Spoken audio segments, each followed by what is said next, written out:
Hi hello నమస్తే welcome to the bird media. నేను మీ Pawan Krishnamurthy. Sports గురించి నేను చాలా మొన్న లార్డ్స్ క్రికెట్ టెస్ట్ గురించి మాట్లాడాను. జోక్ అనిపించింది నాకే, నేను కూడా ఇలా చేస్తానా అంటే నాకు అంత అవగాహన లేదు కాబట్టి స్పోర్ట్స్ మీద.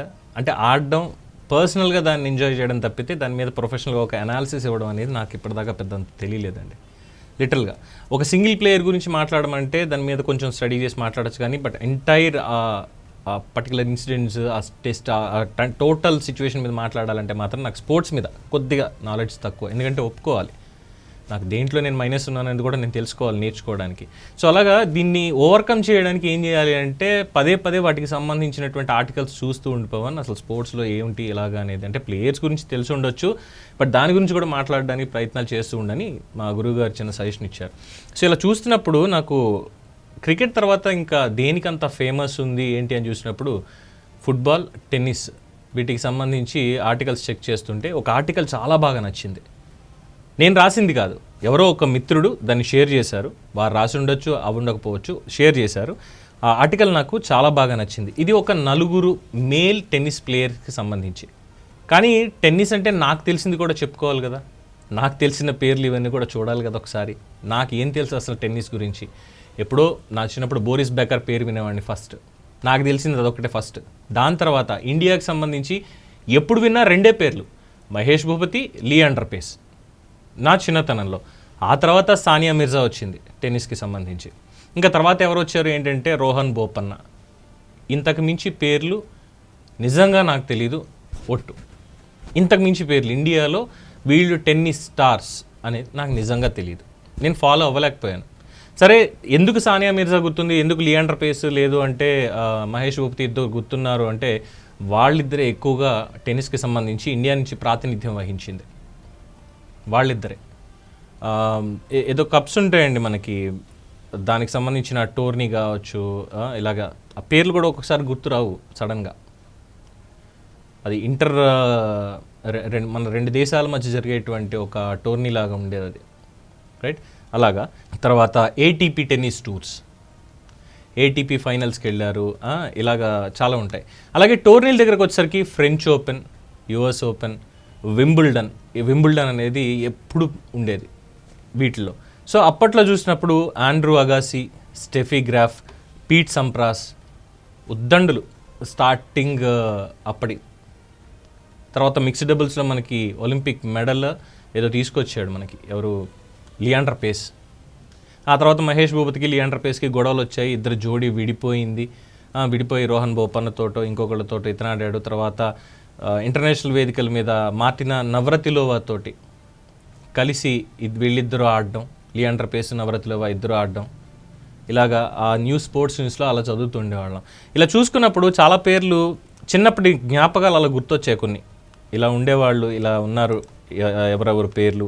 అలాగే మోనికా సెలేస్, స్టెఫీ గ్రాఫ్, తర్వాత మార్టినా హింగిస్. ఇంకొక పేరు ఉండేది టెన్నిస్ కంటే ఎక్కువ మోడలింగ్లో బాగా ఉండేది, అన్నా కౌర్నికోవా. ఆ తర్వాత మారియా షరపోవా. కౌర్నికోవా పేరు గుర్తుంటే మారియా షరపోవా పేరు గుర్తొస్తుంది అనమాట. ఇద్దరు కూడా. షరపోవా ఇంకా మాట్లాడితే టెన్నిస్లో బాగా ఎత్తుకు ఎదిగేదే, తర్వాత మోడలింగ్ అని చెప్పి డౌన్ అయిపోయింది. చాలా స్పీడ్గా, ఎంత స్పీడ్గా అయితే వచ్చిందో అంతే స్పీడ్గా డౌన్ఫాల్లోకి వెళ్ళిపోయింది. ఇక నల్ల కలువలు ఇద్దరు కూడా, వీనస్ విలియమ్స్, సెరెనా విలియమ్స్. ఈ మధ్యకాలంలో రిటైర్మెంట్కి ముందు కాస్త చూసుకుంటే వివాదాస్పదంగా కొన్ని వ్యాఖ్యలు, లేదంటే కోచ్ రెఫరీ ఇచ్చినటువంటి తీర్పుల మీద వెళ్ళి చేసినటువంటి గొడవ, ఇదంతా కూడా మనకు వస్తుంది. కానీ అసలు వాళ్ళిద్దరూ కోర్టులో ఉంటే, వింబుల్డన్ సింగిల్స్, మహిళల సింగిల్స్లో చూసుకున్నప్పుడు వాళ్ళు ఇద్దరికే పడేది ఫైనల్స్లో కూడా. ఇద్దరిలో ఎవరు గెలిచినా ఇద్దరిది ఆనందమే. డబుల్స్లో మళ్ళీ వాళ్ళిద్దరే ఉండేవాళ్ళు జోడీ కింద. ఇలాగ చెప్పుకుంటూ పోతే ఎన్నో జ్ఞాపకాలు వీళ్ళతోటి. దాని తర్వాత ఒక డెకేడ్ దాటిన తర్వాత కొత్త రక్తం వచ్చింది. కొత్త కోర్టుల మీదకి వచ్చేసరికి, అంటే గ్రాస్ మీద లేదు, మనకి ఈ ఎర్రమట్టి కోర్టుల మీద, వీటిలో జరిగేటువంటి పోర్లో 4 పేర్లు అయితే మాత్రం ఎప్పటికీ ఎవ్వరూ మర్చిపోలేనటువంటిది. సో నేను చదివినటువంటి ఆర్టికల్ దానికి సంబంధించినటువంటిదే, అది కూడా పురుషుల సింగిల్స్కి సంబంధించి. ఆ ఆర్టికల్ ముందు చదివేసి తర్వాత నా ఎక్స్పీరియన్స్ చెప్తాను. వింబుల్డన్లో ఒక శకం ముగింపు పలకపై. వింబుల్డన్ పురుషుల సింగిల్స్ ఫైనల్ మ్యాచ్ ఒకప్పుడు ప్రపంచవ్యాప్తంగా కోట్ల మంది కళ్ళు టీవీలకి, మొబైల్ స్క్రీన్లకి అతుక్కుపోయేలా చేసిన మహాసంగ్రామం. ఆ క్షణం కోసం ప్రపంచమంతా ఆగిపోతుందా అన్నంత ఉత్కంఠ. కానీ ఈసారి ఈ 2025-26 గత 23 మనం చూస్తున్న ఒక మహోజ్వలమైన దృశ్యం ఈసారి కనుమరుగైపోయింది. 2002 తర్వాత వింబుల్డన్ ఫైనల్స్లో Roger Federer, Rafael Nadal, Novak జోకోవిచ్, ఆండీ ముర్రే ఈ నలుగురిలో కనీసం ఒక్కరైనా లేని ఫైనల్ ఇదే మొట్టమొదటిసారి 2002 తర్వాత. ఇది 2025 అంటే దాదాపు 23 సంవత్సరాల పాటు ఈ నలుగురే ఫైనల్స్ అంటే ఈ నలుగురిలో ఏ ఇద్దరో ఖచ్చితంగా ఫైనల్స్లో ఉండేవాళ్ళు. పేర్లు అటు ఇటు అయ్యేవంతే. ఉంటే మ్యాక్సిమం ఉండే పేర్లు మనకి ఫస్ట్ ప్లేస్లో ఉండేది రఫాల్ నాదల్, రోజర్ ఫెదరర్, వీళ్ళిద్దరు. లేదు వీళ్ళిద్దరు ఎవరో ఒకళ్ళు మధ్యలో ఆగిపోయారు అంటే జోకోవిచ్, ఇక ఆండీ ముర్రే అయితే సంచలనమని చెప్పాలి. 2002 తర్వాత వింబుల్డన్ ఫైనల్స్లో Roger Federer, Rafael Nadal, Novak జోకోవిచ్, ఆండీ ముర్రే ఈ నలుగురిలో కనీసం ఒక్కరైనా లేని ఫైనల్ ఇదే మొదటిది. 23 సంవత్సరాలు. ఇది కేవలం ఒక గణాంకం కాదు, ఇది ఒక తరం, ఒక శకం, ఒక అంతులేని పోరాట గాథ. ఇదొక స్వప్నం, నిజమైన సుజైవమైన క్రీడా స్వప్నం. మన కళ్ళ ముందు ఆ దృశ్యం మెరుస్తోంది. ఇసుక రంగు క్లే కోర్ట్లపై నలుగురు దిగ్గజాలు భుజంపై భుజం వేసుకుని నిలబడున్నారు. వారి ముఖాల్లో నిశ్శబ్దం, గంభీరత. వారి ప్రతి ఒక్కరి వెనుక కొన్ని వందల విజయాలున్నాయి. వేల గంటల శ్రమ, కోట్ల మంది అభిమానుల హృదయ స్పందనలున్నాయి. వారి కలలు, కన్నీళ్లు, రక్తపు బొట్లు ఆ క్లే కోర్ట్స్ మీద చెదిరిపోయాయి. నలుగురు కలిసి నిలబడ్డారు, కానీ ఒకరికొకరు ఎప్పుడూ పోరాటంలో ఆపోజిట్ సైడ్లో ఉండేవారు. వారిద్దరి మధ్య ఒక గోడ ఉండేది. అది కేవలం నెట్ మాత్రమే కాదు, అది ఒక రకమైన అహం, గౌరవం, ఆత్మవిశ్వాసం, విజయం, కసి. ఫెదరర్ ఆకర్షణ, లాలిత్యం, నిష్కళంకమైన అందం, టెన్నిస్ను ఒక కళగా మలిచిన దైవం. అతని ఆటను చూస్తుంటే ఒక కవిత చదివినట్టు ఉంటుంది. రాకెట్ అతని చేతిలో ఒక బ్రష్లా, బంతి అతని చేతిలో ఒక రంగులా ఉండేవి. ప్రతి స్ట్రోక్ కూడా ఒక మాస్టర్ పీస్. గెలిచినా ఓడినా అతని హుందాతనం ఎప్పుడూ చెక్కు చెదరలేదు. ఇక రఫెల్ నాదల్ కఠినత్వం, పోరాట పటిమ, ఎక్కడా లొంగని కసి. టెన్నిస్ను ఒక మహాయజ్ఞంగా మార్చిన తపస్వి. ప్రతి బంతికి తన ప్రాణం పెడతాడు. ఒక భయంకరమైన యోధుళ్ళ ఆడతాడు. మట్టిలోంచి పుట్టుకొచ్చిన ఒక అగ్నిగోళం. అతని కష్టం, గాయాలు అతని ఆత్మవిశ్వాసాన్ని మరింత పెంచేవి. నాదల్ అంటే ఓటమి ఎరుగని గుండె ధైర్యం. ఇక జోకోవిచ్ స్థిరత్వం, మొండి పట్టుదల, అంతర్గత శక్తి. టెన్నిస్ను ఒక గణిత సమీకరణంగా మార్చిన మేధావి. ఎమోషన్స్ లేకుండా యంత్రంలా ఆడగల నేర్పు అతని సొంతం. ప్రతి బలహీనతను బలంగా మార్చుకోగల సామర్థ్యం అతనికి ఉంది. ప్రపంచం తనని వ్యతిరేకిస్తున్నా తన కళని ఒంటరిగా గెలిపించుకోగలగడం అతని ప్రత్యేకత. అతను కేవలం ఒక ఆటగాడు కాదు, ఒక సంకల్పం. ఇక ఆండీ ముర్రే అంకిత భావం, నొప్పితో పోరాటం, అసమానమైన తెగువ. ఒకే తరంలో 3 టైటాన్లతో తలబడి తనదైన ముద్ర వేసిన అసలైన హీరో. ఎన్నో అద్భుతమైన ఫైనల్స్ గెలిచినా మిగిలిన ముగ్గురితో పోలిస్తే అతనికి విజయం అంత సులభంగా రాలేదు. అయినా ముర్రే ఎప్పుడూ లొంగిపోలేదు. తన దేశానికి ఒక వింబుల్డన్ టైటిల్ ఇచ్చేందుకు అతను పడిన కష్టం, చిన్న గాయాలు మనల్ని కంట తడి పెట్టిస్తాయి. ఈ నలుగురు ఆటగాళ్ళు కేవలం ఆటగాళ్ళు కాదు, వాళ్ళు ఎప్పుడూ మన జీవితాల్లో భాగమే. వారు మ్యాచ్లు మన భావోద్వేగాలతో ముడిపడి ఉంటాయి. వారి గెలుపులో మనం సంబరపడ్డాం, వారి ఓటమిలో కన్నీళ్లు పెట్టుకున్నాం. వారి ఆట కేవలం టీవీల్లో చూసే ఒక దృశ్యం కాదు, అది మనకి స్ఫూర్తి. మన కష్టాల్లో, సవాళ్లలో, పోరాటాల్లో మనం ఒక నాదల్లా పోరాడాలి. జోకోవిచ్లా పట్టుదలగా ఉండాలి, ఫెదరర్లా హుందాగా ఉండాలి, ముర్రేలా నొప్పిని కూడా భరించాలి అనుకున్నటువంటి సందర్భాలు ఎన్నో ఉన్నాయి. 23 సంవత్సరాలు.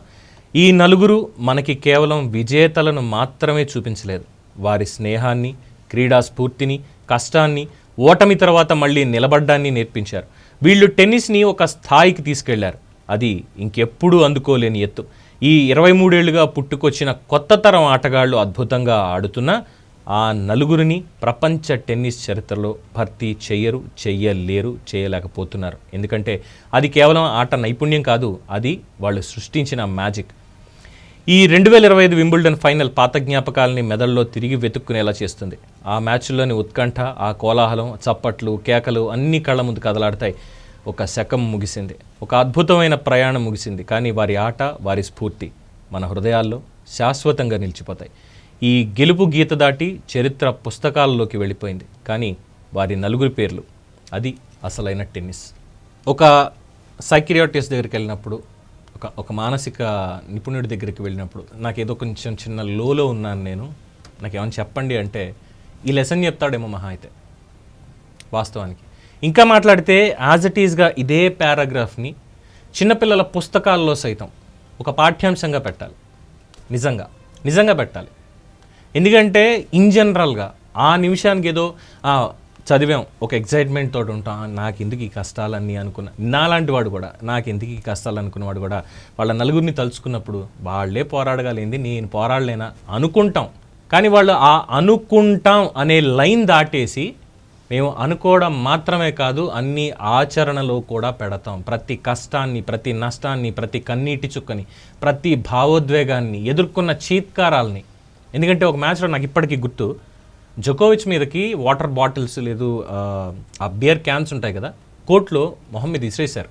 జాత్యాహంకార వ్యాఖ్యలు ఎన్నో చేశారు. ఈవెన్ ఆండీ ముర్రే ఫేస్డ్. వీళ్ళే కాదు, ఇందాక చెప్పని చూస్తారా నల్ల కలువలని, African sisters, Serena Williams, American sisters, వాళ్ళ సెరెనా విలియమ్స్, వీనస్ విలియమ్స్, వాళ్ళ మీద కూడా వాళ్ళు కూడా పాపం వాళ్ళు కూడా క్రికెట్ని white man game, gentlemen game అనేవాళ్ళు.